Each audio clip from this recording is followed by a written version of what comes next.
Hello friends, எல்லோரும் எப்படி இருக்கீங்க?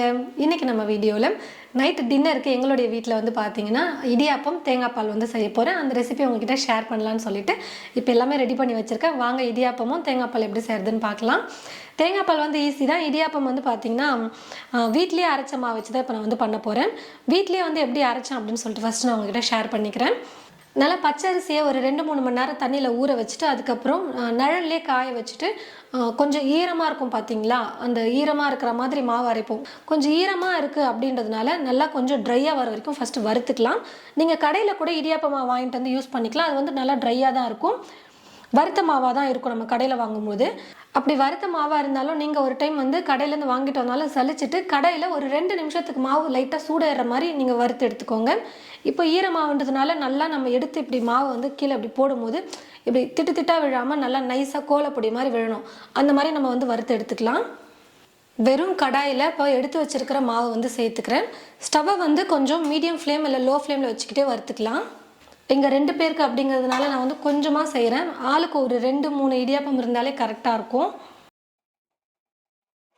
ஃபஸ்ட்டு என்னடா கடாய் ஸ்டீல் கடாய் இருந்துச்சு, இப்போ வேறு கடாய் இருக்கேன்னு பார்த்துடாதீங்க. அந்த கடாய் வந்து கொஞ்சம் வறுக்க முடியல, ரொம்ப குட்டியாக இருந்துச்சு. அதனால் சரி வேறு கடாய் வந்து நான் எடுத்துக்கிட்டேன், கொஞ்சம் ஃப்ரீயாக வறுக்கிறதுக்கு வசதியாக இருக்கும் அப்படின்னு. அதனால் மாற்றிட்டேன். கம்மியில் வச்சுட்டே வறுத்துக்கலாம். நல்லா பொறுமையாக வந்து நல்லா உதிரி உதிரியாக வர மாதிரி வறுத்து எடுத்துக்கலாம். பிரியா, லாஸ்ட் வீடியோ கமெண்ட்டில் வந்து பின்னாடி இருக்க பாட்டிலை பற்றி கேட்டிருந்தாங்க. ஆமாப்பா, அம்மா வீட்டில் முறுக்கு ரெசிபி வந்து செஞ்சுருந்தேன். அந்த வீடியோ பின்னாடி வந்து நான் இன்ட்ரோ எடுக்கும்போது அம்மா வீட்டு ஷெல்ஃபில் ஃபுல்லாக வந்து பார்த்திங்கன்னா இந்த மாதிரி கண்ணாடி பாட்டிலில் வந்து மணி பிளான்ட் வந்து போட்டு வச்சுருந்தாங்க. அதை பார்த்துட்டு ஒருத்தங்க வந்து கமெண்ட் பண்ணியிருந்தாங்க, இது எப்படி வச்சுருக்கீங்க என்னன்னு சொல்லிட்டு அதை பற்றி சொல்லி கேட்டிருந்தாங்க.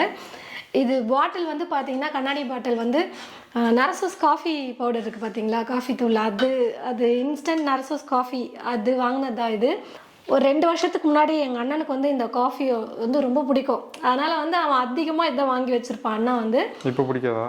இப்போ இது வாங்குறதே இல்லை, வீட்டில் காஃபி தூளே வாங்குறது இல்லை, ரேரு தான். வேணா பேக்கெட் வாங்கி வச்சுக்கிறாங்க. அதெல்லாம் குட்டியாக ஏதாவது ஒரு காஃபி தூள் ஏதாவது ஒன்று வாங்கிக்கிறாங்க. நான் வந்து வீட்டில் இங்கே வந்து ஆல்ரெடி வச்சுருக்கேன். வெறும் பாட்டிலில் இந்த மாதிரி மணி பிளான்ட் போட்டு வச்சுருக்கேன்.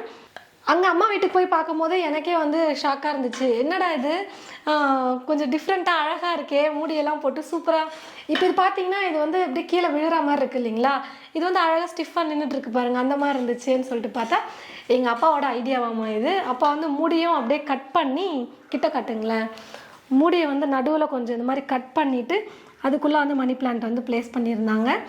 கீழே வந்து மீன் தொட்டி ஃபஸ்ட்டு நம்ம வீட்டில் இருந்துச்சு. இப்போ அது மீன் தொட்டி வந்து உடஞ்சதுனால வெறும் அந்த கல் மட்டும் இருந்துச்சு, மீன் தொட்டியில் இருந்த கல், அதை அப்படியே வச்சுருந்தாங்க. அந்த கல்லை வந்து அப்பா எனக்கு இந்த மாதிரி பண்ணு அப்படின்னு சொல்லிட்டு எனக்கு வந்து கொடுத்தாரு, ஐடியா வந்து போட்டு கொடுத்தாரு. நல்லா இருக்கலாம், ஒயிட் கலர். கொஞ்சம் கல் போட்டு அதுக்கப்புறமா தண்ணி ஊற்றி மணி பிளான்ட் வைக்க சொல்லி ஐடியா கொடுத்தாரு.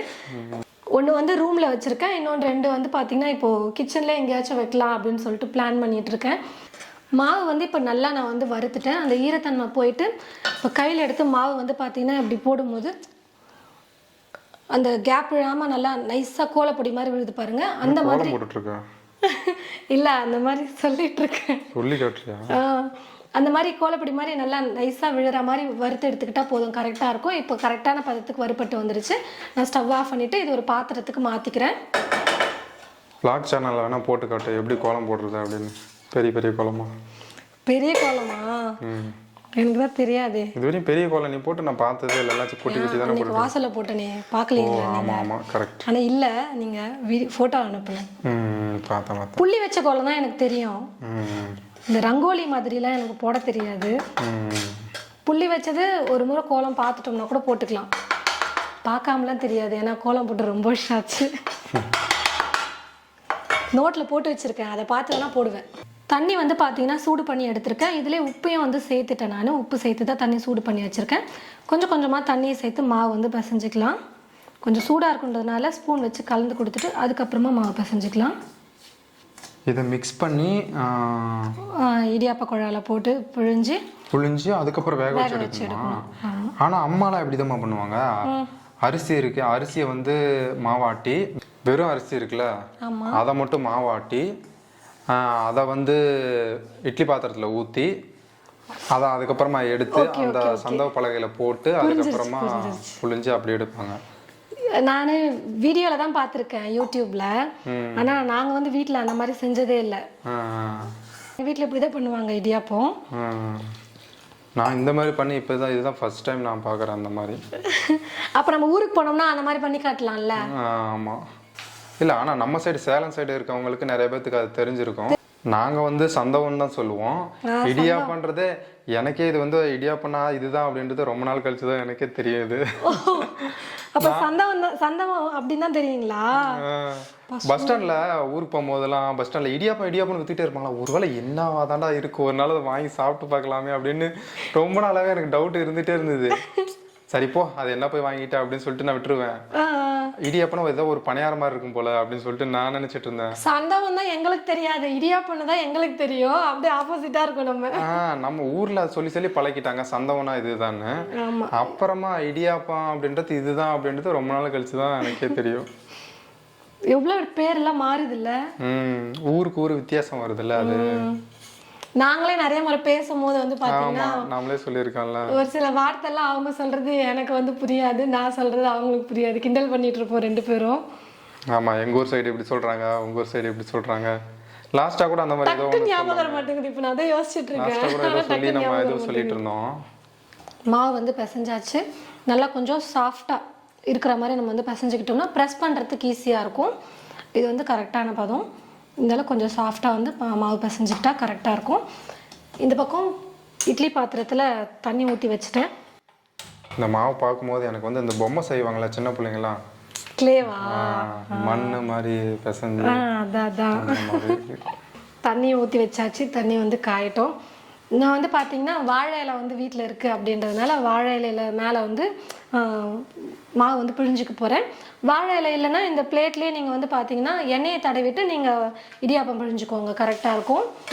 நான் வந்து நார்மல் முறுக்குழாலே வந்து பார்த்தீங்கன்னா எனக்கு இடியாப்பத்துக்கு வந்து ரொம்ப மெல்லிஸாக இருக்கிற மாதிரி ஹோல்ஸ் வந்து இருக்குது. அதனால் நான் இதிலே வந்து பண்ணிக்கிறேன். இடியாப்பத்துக்குன்னு தனியாக இடியாப்ப குழா இல்லை என்கிட்ட. இதிலே வந்து நல்லா மாவை உருளையாக உருட்டிட்டு சேர்த்துக்கலாம். நல்லா வருது. நல்லா கொஞ்சம் அடர்த்தியாகவே சுற்றிக்கலாம். சென்டரில் கேப் விட்டுருக்கேன். ஓ, கடைசியாவா?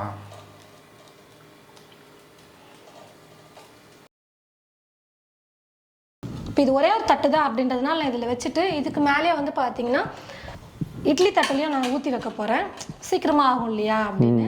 இதில் வந்து எண்ணெயை வந்து தடவிக்கலாம். குட்டி குட்டியாக நம்ம வந்து சுற்றி வச்சிடலாம். ஓ, ஒரு குட்டி குட்டியாக போடுறியா? இவன் ஒரே பெருசாக பண்ணக்கூடாதா? பண்ணலாம், இப்படியும் கொஞ்சம் பண்ணி காட்டலாமே அப்படின்னு சொல்லிட்டு. அவ்வளோதான், எல்லாத்தையும் பிழிஞ்சாச்சு. மூடி வச்சிடலாம். ஒரு 8லேருந்து 10 நிமிஷத்துக்கு வந்து நம்ம தீ எவ்வளோ வைக்கிறோமோ அதுக்கேற்றது மாதிரி 8லேருந்து 10 நிமிஷத்துக்கு வேக வச்சு எடுத்துக்கலாம். இடியாப்பம் வேகட்டும். அதுக்குள்ளே நான் வந்து இந்த பக்கம் தேங்காய் பால் வந்து ரெடி பண்ணிக்க போகிறேன். தேங்காவெல்லாம் நான் முன்னாடியே கட் பண்ணி வச்சுட்டேன். அந்த மேலே இருக்கிற அந்த ப்ரௌன் கலர் இல்லாமல் வந்ததுன்னா தேங்காய் பால் பார்க்க நல்லா வெள்ளையாக இருக்கும்னு எல்லாத்தையும் கட் பண்ணி எடுத்து வச்சுட்டேன். தண்ணி சேர்த்து அரைச்சி எடுத்துக்கலாம். தேங்காயில் தண்ணி சேர்த்து நல்லா பால் வந்து எடுத்து வடிகட்டியும் எடுத்து வச்சுட்டேன். தேங்காய் பால் இப்போ ரெடி ஆகிடுச்சு. இது கூட கொஞ்சமாக ஏலக்காய் தூள் சேர்த்துக்கலாம். கூடவே இனிப்புக்கு சர்க்கரை சேர்த்துக்கிறேன். நீங்கள் சர்க்கரைக்கு பதிலாக நாட்டு சர்க்கரை சேர்த்துக்கலாம், அப்படி இல்லைனா வெல்லம் கூட வேணா சேர்த்துக்கலாம், நம்ம விருப்பம்தான். கொஞ்சம் இனிப்பு அதிகமாக இருந்தால் நல்லாயிருக்கும் அப்படின்றதுனால நான் கொஞ்சம் எக்ஸ்ட்ராவே சர்க்கரை சேர்த்துருக்கேன். அப்படியே அந்த சர்க்கரை கரையிட்டும். அதுக்குள்ளே இடியாப்பமும் வெந்துருச்சு, நம்ம எடுத்துக்கலாம். நல்லா சுட சுட இடியாப்பம் வந்து பார்த்திங்கன்னா சூப்பராக ரெடி ஆகிடுச்சு. ஒரு பிளேட்டில் சர்வ் பண்ணிக்கலாம். திரும்ப ஊற்றி வச்சிடலாம். இடியாப்பமும் தேங்காய் பாலும் வந்து ரெடி ஆகிடுச்சு. ரொம்ப சூப்பரான ஒரு சிம்பிளான ஒரு ரெசிபி தான் இன்றைக்கி வந்து நாங்கள் வந்து நைட்டு டின்னருக்கு வந்து ரெடி பண்ணியிருக்கோம். தேங்காய் பாலை இதுக்கு மேலே ஊற்றிட்டு நம்ம சாப்பிடும் போது அவ்வளோ சூப்பராக இருக்கும். இதுக்கு மேலே ஒரு பொடி மாதிரிலாம் போட்டு சாப்பிடுவாங்க. பொட்டுக்கல்ல சர்க்கரையை அரைச்சி அந்த மாதிரி தூவி விட்டு சாப்பிடுவாங்க. அப்படி இல்லைன்னா எள்ளை அரைச்சி எள்ளு சர்க்கரை போட்டு அதை அரைச்சி தூவி. புதுசாக இருக்குங்க, நம்ம ஊருக்கு போகிறப்ப செய்ய சொல்லலாம். அது நல்லா சாஃப்டாக சாப்பிட்றதுக்கே பாருங்கள். அப்படி சும்மா எடுத்தோன்னே அப்படியே பிஞ்சிட்டு வருது பாருங்கள், அவ்வளோ நல்லா சாஃப்டாக இருக்குது. நீங்களும் உங்களுடைய வீட்டில் இந்த மாதிரி இடியாப்பமும் தேங்காய் பாலும் ட்ரை பண்ணி பாருங்கள். இல்லை டேஸ்ட் பார்க்கலாம் எப்படி இருக்குது அப்படின்னு சொல்லி பார்த்தேன். சூப்பராக இருக்குது. ஓகே, நாங்கள் வந்து இடியாப்பம் தேங்காய் பால் நல்லா சுட சுட சாப்பிட போகிறோம். அடுத்த வீடியோவில் நம்ம பார்க்கலாம். இந்த வீடியோ பிடிச்சிருந்தா மறக்காமல் கமெண்ட் பாக்ஸில் வந்து கமெண்ட் பண்ணுங்கள். வீடியோ லைக் பண்ணுங்கள், ஷேர் பண்ணுங்கள். தேங்க்யூ. தேங்க்யூ.